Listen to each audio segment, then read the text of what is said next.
بسم اللہ الرحمن الرحیم الحمد للہ رب العالمین۔ آج کے درس میں آپ حضرات کے سامنے سورۃ الفاتحہ کا ترجمہ اور اس کی تشریح اور اس کے فضائل بیان کیے جائیں گے۔ امید ہے کہ آپ حضرات توجہ کے ساتھ سماعت فرمائیں گے۔ اللہ تعالی ہم سب کو قرآن کریم کی سمجھ، قرآن کریم سے محبت، اس کی عظمت، اس کی شفاعت اور اس سے تعلق نصیب فرمائے۔ تو سب سے پہلے قرآن کریم کا ترجمہ، پھر اس کی تشریح اور اس کی فضیلت کیا کیا ہے، اور آخر میں ایک عمل ہے کہ جس کے بارے میں فرمایا کہ انسان کو کوئی بھی ضرورت ہے،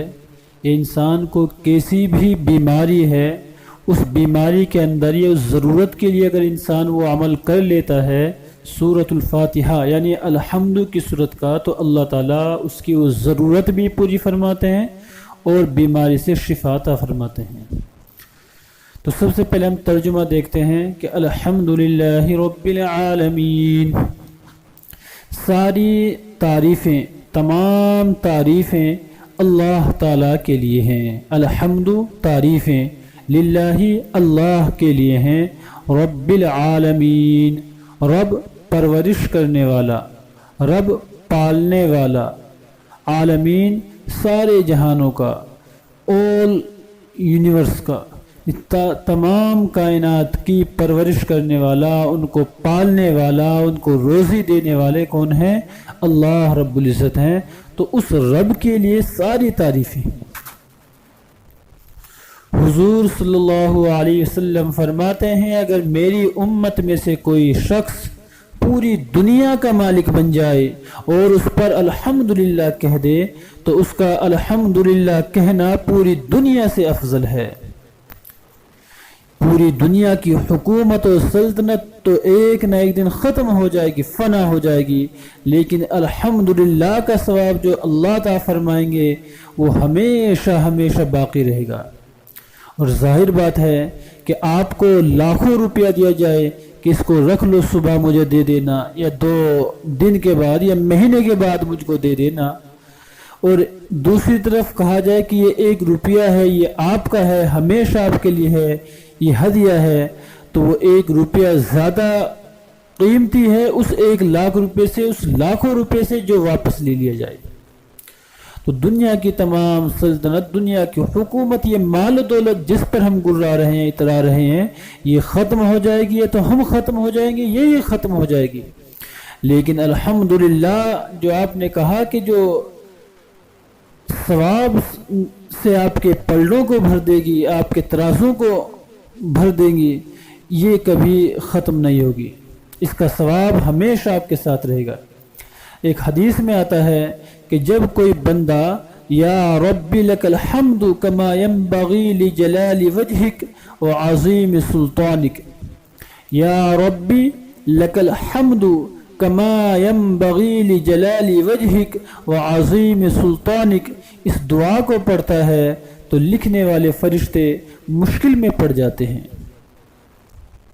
لکھنے والے فرشتے مشکل میں پڑ جاتے ہیں کہ باری الہ ہماری سمجھ میں نہیں آ رہا ہے کہ اس کے ثواب کو کیسے لکھیں۔ یعنی اللہ رب العزت نے جو اس پر ثواب کا وعدہ کیا ہے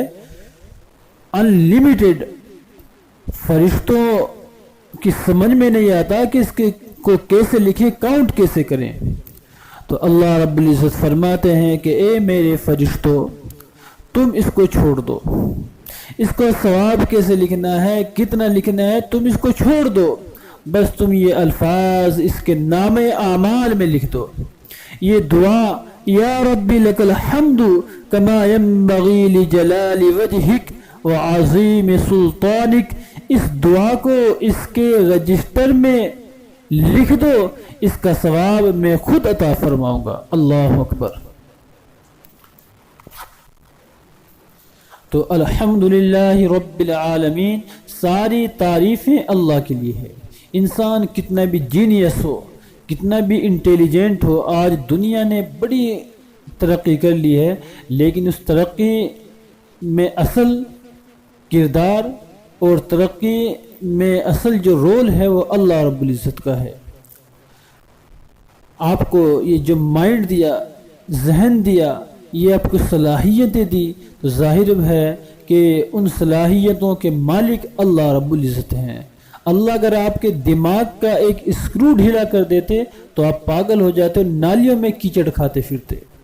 اللہ نے آپ کو مائنڈڈ بنایا، اللہ نے آپ کو جینیس بنایا، اللہ نے آپ کو بولنے کی صلاحیت دی، اللہ نے آپ کو دیکھنے کی قوت دی کہ آپ آسمانوں کا دیکھ لیتے ہیں، زمین کی تہوں میں پانی کے نیچے تک دیکھ لیتے ہیں۔ تو یہ صلاحیت، یہ ایبلٹی اور یہ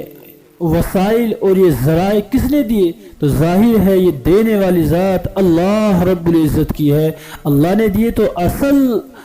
جو آپ کام کرتے ہیں اس پر جو پریز، اس پر جو تعریف ہوتی ہے تو آپ کی ہوتی ہے، لیکن اصل تعریف وہ اللہ کی ہو رہی ہے۔ اس لیے کہ دینے، جن قوتوں کو استعمال کر کے آپ نے وہ خوبی کا اور بڑائی کا کام کیا ہے، اصل خوبی اللہ رب العزت کی ہے کہ آپ کو اللہ نے وہ خوبیاں عطا فرمائی تھی۔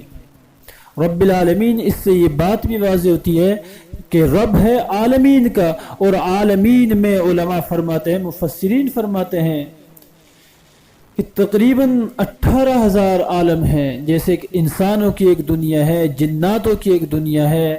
فرشتوں کی ایک دنیا ہے، چرندوں کی ایک دنیا ہے، درندوں کی ایک دنیا ہے، پرندوں کی ایک دنیا ہے، زمین پر رہنے والوں کی ایک دنیا ہے، پانی پر رہنے والوں کی ایک دنیا ہے۔ اس طریقے سے اللہ رب العزت نے 18,000 مخلوقات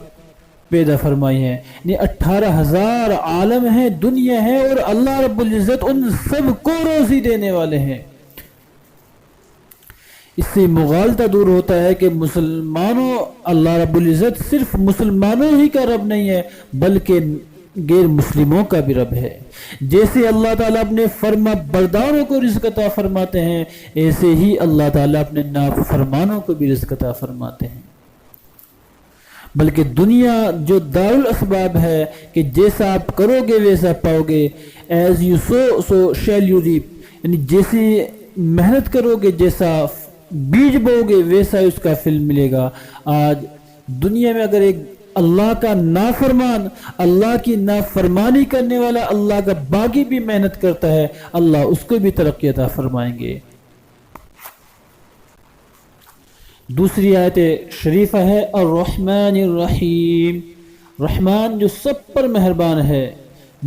ہندو ہو، مسلم ہو، کرسچن ہو، بدھسٹ ہو، کوئی بھی ہو، سب پر مہربان ہے۔ سب کو دنیا میں کھانے پینے کو مل رہا ہے، سورج کی روشنی مل رہی ہے، سانس لینے کو ہوا مل رہی ہے، تو یہ کس کی تجلی ہے؟ رحمان کی ہے۔ الرحیم بہت رحم والا ہے کہ آخرت میں صرف اپنے ماننے والوں پر رحم کرے گا اور دنیا میں سب پر رحم ہے۔ مالک یوم الدین، جو مالک ہے بدلے کے دن کا، دا ڈے آف ججمنٹ، قیامت کا دن، انصاف کا دن، اس کے مالک اللہ رب العزت ہیں۔ یہاں پر ایک سوال ہوتا ہے، کیا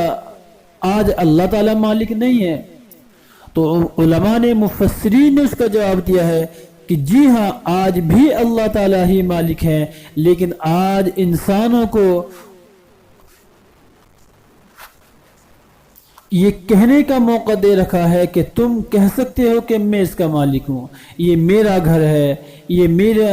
میری کمپنی ہے، یہ میرا شہر ہے، میں یہاں کا حاکم ہوں۔ لیکن قیامت کا دن وہ ہوگا جب کسی کو چوں و چرا کرنے کی بھی مجال نہیں ہوگی، اور ہر چیز اللہ رب العزت کی ملک میں ہوگی، اور کوئی یہ دعویٰ کر ہی نہیں سکتا کہ یہ میری ہے۔ اس دن تو انسان کے اپنے بدن پر کپڑے بھی نہیں ہوں گے، یہاں تک کہ خود انسان کے اپنے اعضاء اس کے حق میں یا اس کے خلاف گواہی دیں گے۔